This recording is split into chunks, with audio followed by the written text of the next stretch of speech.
نوکري څه ته وایي چې موږ سرویسز ورکوو چاله او هغوی موږ له د هغې په مقابله کې پیسې راکوي. اوس دا سرکاري او پرایویټ جاب چې دی نه دې تاسو ټولو ته پته ده چې سرکاري جاب او د پرایویټ جاب تاسو ته په پته وي چې څه لکه د هغې فایدې دي او څه نقصانات دي. خو هسې لکه د ریمایند کولو لپاره داسې کار دی چې ډېرو زیاتو خلکو مایند کې خو دا ده چې سرکاري جاب هغوی ته یو ډېر ښه شی ښکاري که نه. خو دا چې د خلکو ته څومره ښه شی ښکاري نه دومره ښه شی هم نه دی. خو د چا نه چا دپاره دا ډېر ښه شی دی. اول خو د ټولو لومړی دا خبره ده چې پاکستان کې خو نن سبا بېروزګارۍ دور دی که چاته وایي چې سرکاري جاب ښه دی یا پرایویټ جاب ښه دی اول جاب کم دی. ما له وایي جاب پکار دی سرکاري یا پرایویټ به بیا ګورو. داسې کار دی چې که چېرې ډېرې پیسې څوک غواړي که نه چې زه د ډېرې پیسې وګټم نه خو سرکاري جاب کې نشته. سرکاري جاب کې خو موږ ته پته نه ده لکه اوس د کالج لیکچررشپ یو ښه جاب دی 17 سکیل کې وایي وشو نه چې 17 سکیل کې وشو د هغې سټارټنګ تنخوا نن سبا څومره ده خو 80,000 روپۍ ده که نه. د 80,000 روپۍ په نن سبا حال دور کې څه دي. سرکاري جاب د هغې خلکو دی چې لکه اوس هغه بي اے چې کوم دی نه په 5م چانس باندې پاس کړی نو خو دله سرکاري جاب دی که نه دی نور به کوم ځای ته ځي دته خو که دا میلاو شن دا د ده لپاره لکه بلیسنګ دی که نه. د هغې هلکانو لپاره چې دی په هارډ ورک باندې بلیف ساتي دی ته خپل ځان سپیشلیټي هم معلومه ده چې ما له خدای پاک کومه کوالټي سپیشلیټي را کړې ده هارډ ورک کولی شم او ځان له څه وخت پس ځان یې جوړولی شم. د دې لپاره سرکاري جاب نه دی ځکه چې ګورئ دا سرکاري جاب نه دی دې کې تا ته معلوم وي چې لکه اوس دا سکول دی که نه ما ته پته ده چې زه په داسې مانځې ځم تر کومې به ځم خو تر دغه دیواله به ځم که نه د دیوال نه پله زه نشم تللی. د سرکاري جاب دا مثال دی لکه په صوابی کالج کې یو سړی چې کوم دی 17 ګریډ کې اوس شو لیکچرر شو ټول خلک له مبارکۍ ورکوي او دا هم لکه لیکچررشپ څه معمولي شی نه دی مونږ خو د هغې بد نه وو خو هغې کې تا ته معلوم دی چې تر دا کې دیواله ته تللی شي ګورې پله نه شي تللی دیوال څه دی چې دی صوابی کالج کې لیکچرر شوی دی هم دی به یو کالج پرنسپل 15 کاله پس ریټایر کېږي نور به صحیح داسې دا که نه ده د دې نه خوا خو دی نه شي تللی نو پرنسپل چې ریټایر شي چې دلته کې زموږ د کالجونو نه پرنسپلز ریټایر شوي دي په 20 سکیل کې بیا صوابی ته تللي دي او یو پرایویټ کالج کې د یو سړي نوکر شوی دی هلته کې بله کالج چلی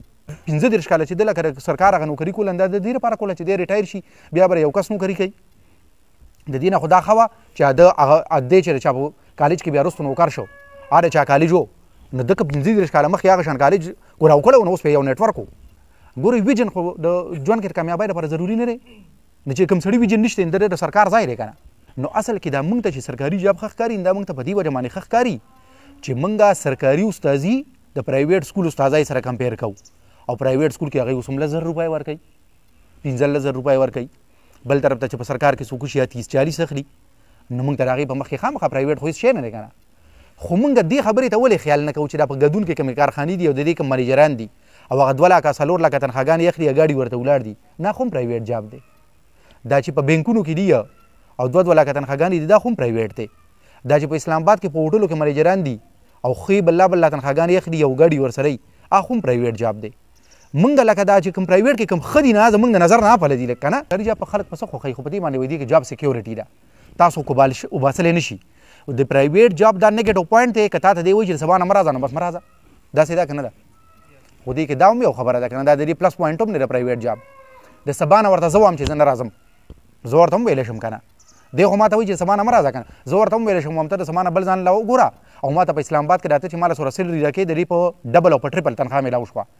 دلته چې پرایمري سکول کې استاد شوی او هغه 40,000 روپۍ اخلي هغه ته په اسلام آباد کې د 1 لک روپۍ جاب میلاویږي دی وله تلی شي دکه ووري د سرکار د جاب راونیولی هسې دی که په خپله ځي مو نو خلک یې نه پرېږدي دا وایي پخه نوکري دی دا پخه نوکري خلک پرېږدي. د 18 کالو نه پس چې کوم پنشن دی د هغې لپاره دی خپله ټوله ځواني او ټول عمر هغې کې تېر کړي او دی هغې د خیال نه کوي چې یو سړی دی او ستا د تنخوا په ډبل باندې هغه تنخوا اخلي نو اوس هم ستا نه لایف ښه دی او دی چې کله ته 15 کاله پس ریټایر کېږي د به 15 کاله کې تاله چې سوره درکوي او ستا کوم پنشن د هغې نه زیاته بچت کړي ځان له بیا چې کوم دی نه بار انویسټمنټ کړی چې هېڅ نشي کولی یو کس نه چې کوم په حیات آباد کې بنګله اخیستی شي 2 به یې ځان له اخیستي ستا د پنشن نه به له سیوا راځي. نو اصل کې دا داسې کاري چې دا زما د خبرې دا نه لګي چې دا یو ښه دی یا دا یو نه دی ښه نه دی دواړو کې هر یو کې موږ له ښه او بد دواړو ته کتل پکار دي لکه د هغې پروز او کانس دواړه کنسیډر کول پکار دي نه هلې به موږ صحیح فیصله اخلو که نه نو بیا به پته لګي که نه